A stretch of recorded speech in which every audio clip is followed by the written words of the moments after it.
أعوذ بالله من الشيطان الرجيم بسم الله الرحمن الرحيم. Excellence, Capitaine Ibrahim Traoré, président du Faso, chef de l'État, chers frères. Excellence, Général d'armée Assimi Goïta, président de la transition, chef d'État de la République du Mali, président de la Confédération des États du Sahel, chers frères. Monsieur le Premier ministre du Mali, Excellence, Monsieur l'ancien président de la République du Mali, Monsieur le Président du Conseil national de la transition du Mali, Mesdames et Messieurs, les ministres des pays membres de la Confédération des États du Sahel, Mesdames et Messieurs, les membres des délégations présentes à la deuxième session du Collège des chefs d'État de la Confédération des États du Sahel, Mesdames et Messieurs, les ambassadeurs, honorables invités, distingués participants, Mesdames et Messieurs, je tiens, au nom de la délégation qui m'accompagne, à exprimer au gouvernement et au peuple malien mes vifs et sincères remerciements ainsi que ma profonde gratitude pour l'accueil fraternel et la généreuse hospitalité typiquement sahélienne dont nous sommes l'objet depuis notre arrivée dans cette belle ville de Bamako. Mesdames et Messieurs, après le sommet historique de Niamey du 6 juillet 2024, consacrant l'avènement de la Confédération des États du Sahel, nous voici réunis aujourd'hui à Bamako à l'occasion de la deuxième session du Collège des chefs d'État pour, ensemble, renouveler notre ferme engagement à poursuivre et consolider l'œuvre irréversible de construction de notre confédération. Mesdames et Messieurs, cette session qui intervient dans un contexte mondial en pleine effervescence, marqué par des défis complexes et multiformes, est l'occasion, d'une part, de rappeler les enjeux de l'heure et les défis auxquels nous faisons face pour ainsi mieux comprendre le sens de notre combat commun et raffermir la détermination des peuples de la Confédération AES à se battre victorieusement pour leur dignité et leur développement. D'autre part, de mesurer le chemin parcouru depuis un peu plus d'un an par notre Confédération, en dépit de toutes les adversités internes et externes auxquelles nous faisons face. Elle est enfin l'occasion d'envisager collectivement les perspectives qui sont les nôtres pour plus de progrès dans l'opérationnalisation de notre confédération et afin de répondre aux aspirations légitimes de nos populations. Mesdames et Messieurs, depuis le 18 août 2020 au Mali, le 30 septembre 2022 au Burkina Faso et le 26 juillet 2023 au Niger, nos trois pays ont décidé individuellement puis collectivement avec la création de l'Alliance des États du Sahel du 16 septembre 2023, transformée en confédération le 6 juillet 2024, de prendre leur destin en main. Cette décision, nous l'avions prise en toute responsabilité et en pleine connaissance des enjeux et des défis qu'elle comporte, ainsi que de toutes les conséquences qui y sont potentiellement attachées. Il s'agit donc d'un choix souverain, assumé dans l'intérêt supérieur de nos pays pour l'histoire et pour l'avenir. En effet, après plus d'une décennie de massacres de nos innocentes populations, dans l'indifférence totale des uns et la complicité active des autres, nous ne pouvions continuer à tolérer la permanence du système de prédation inefficace et corrompu mis en place dans nos pays. D'autant plus qu'aucune perspective de sortie de crise n'était en vue. Pire, des indices concordants accréditaient la thèse que le système en place n'avait pas la solution à notre problème sécuritaire. Il était plutôt une importante partie problème. Mesdames et messieurs, face à cette situation, nous avons clairement compris les enjeux qui menacent jusqu'à la survie même de nos peuples. En premier lieu, cette situation a été créée pour favoriser l'exploitation de nos ressources et entraver les aspirations légitimes de nos peuples à une vie meilleure, au progrès et au développement. En effet, c'est l'exploitation néocolonialiste de nos ressources qui explique en grande partie la situation de pauvreté de nos populations. Nous ne pouvions plus accepter de laisser nos pays dominés par ceux qui veulent nous maintenir dans la pauvreté, tout en faisant semblant de nous aider et exiger de nous gratitude et reconnaissance. En second lieu, cette situation a créé un état d'esprit et une mentalité d'assister et de complexer chez beaucoup de dirigeants et élites africaines. De ce fait, des contrats léonins ont été imposés à nos pays et un réseau complexe d'influence et de contrôle a été mis en place pour contrôler nos sociétés. C'est cette même mise multiforme qui explique le comportement de certains ressortissants de l'AES et des Africains complexés qui nous combattent au lieu de défendre leur peuple meurtri, pillé et humilié. C'est cette même mise qui explique tous ces contrats inégaux qui leur permettent de piller nos pays. C'est cette même mise qui explique que des dirigeants africains soient convoqués dans une multitude de réunions inutiles, coûteuses et inefficaces.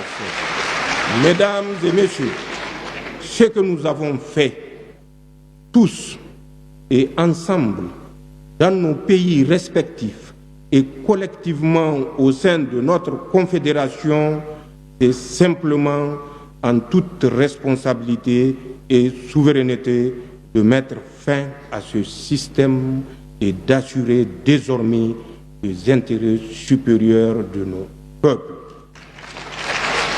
Nous avons ainsi mis fin à la présence dans nos pays de toutes les forces d'occupation et de prédation pour assumer notre sécurité par et pour nous-mêmes. Cela parce que l'expérience vécue a forgé notre conviction que personne ne le fera à notre place. Ce que nous avons fait, c'est d'assumer notre souveraineté pleine et entière.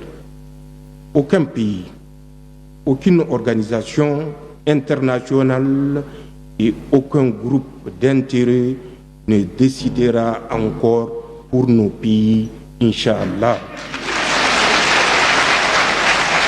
Désormais, les décisions qui concernent nos peuples se prennent à Ouagadougou à Bamako, à Niamey, sur le territoire confédéral, par les autorités de la Confédération et pour les citoyens de la Confédération et nulle part ailleurs. C'est le plus grand héritage que nous puissions léguer aux générations futures et que nous devrons tous garder jalousement.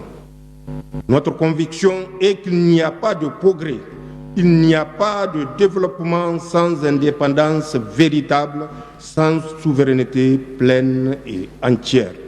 Il n'y a pas de précédent historique d'un pays sous domination qui a réussi à se développer. Seuls des États véritablement souverains élaborent des politiques publiques à même d'impulser le progrès et le développement.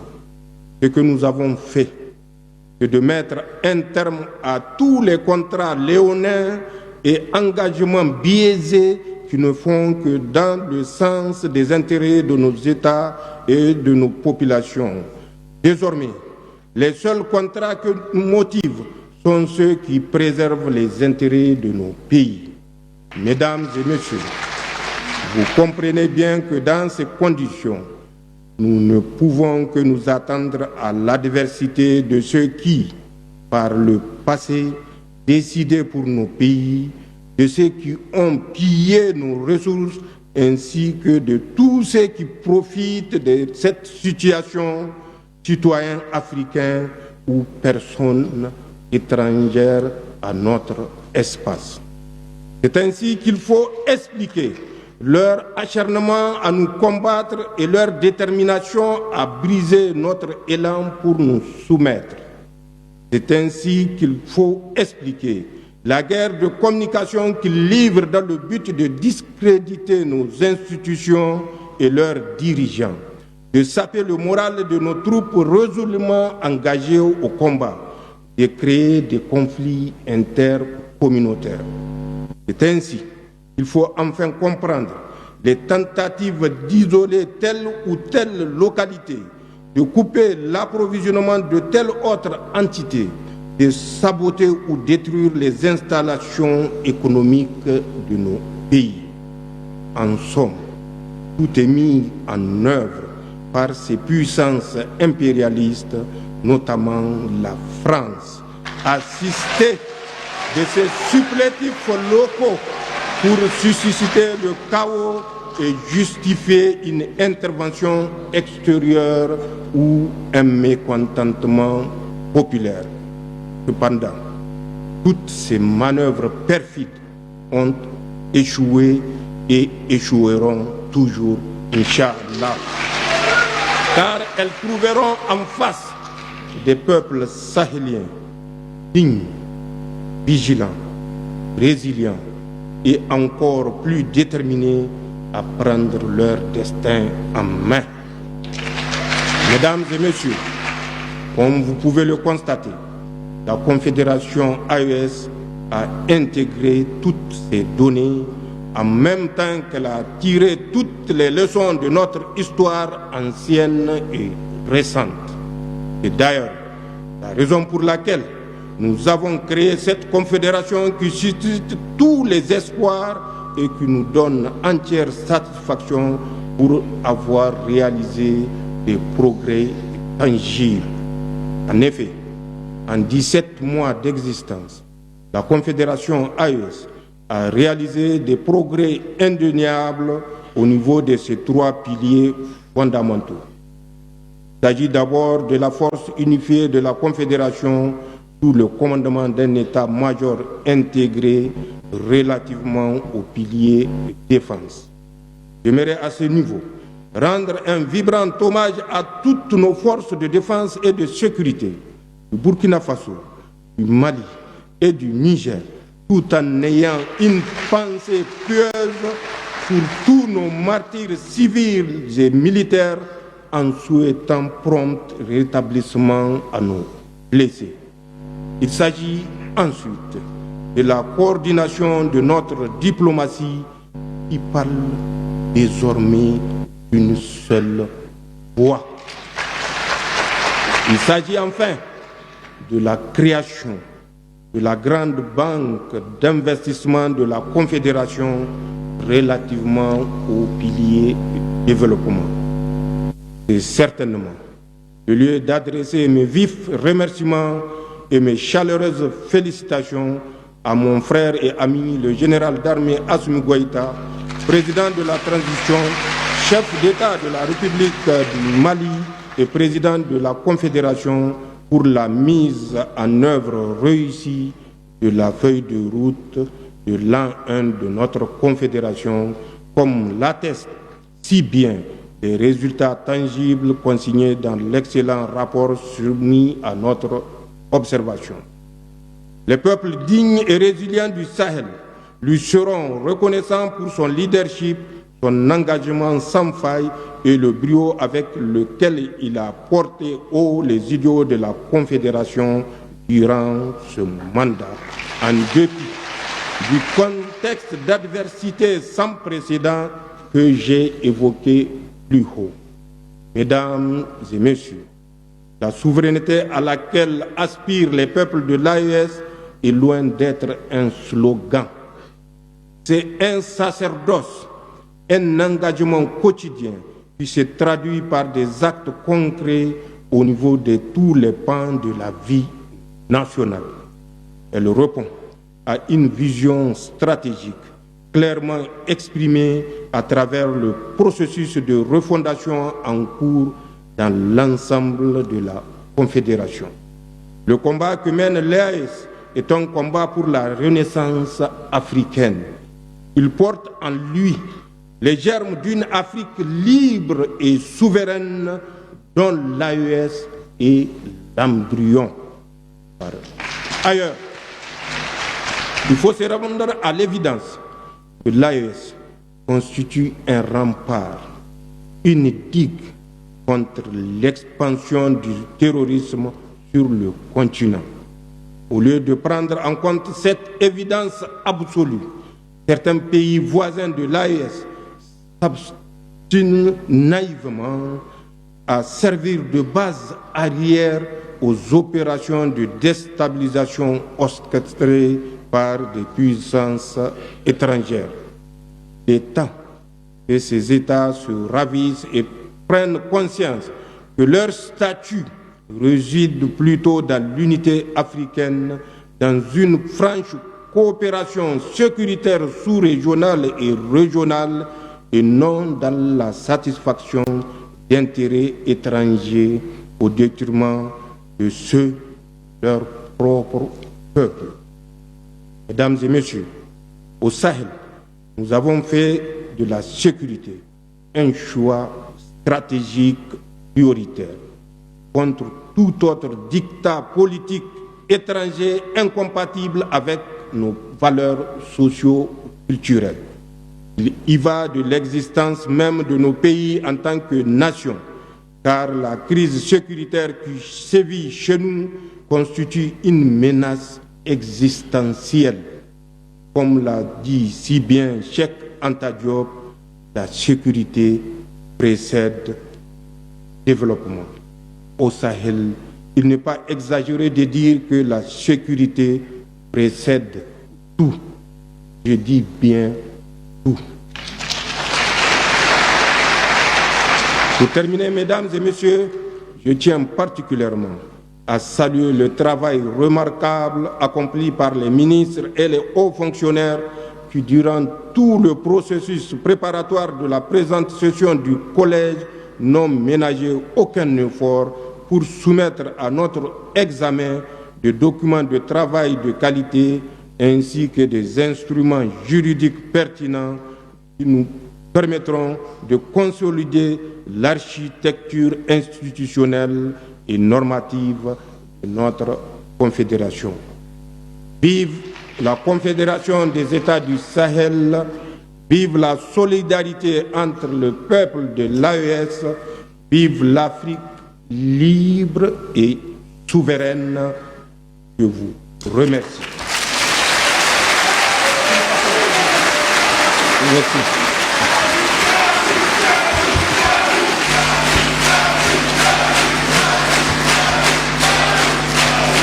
Merci.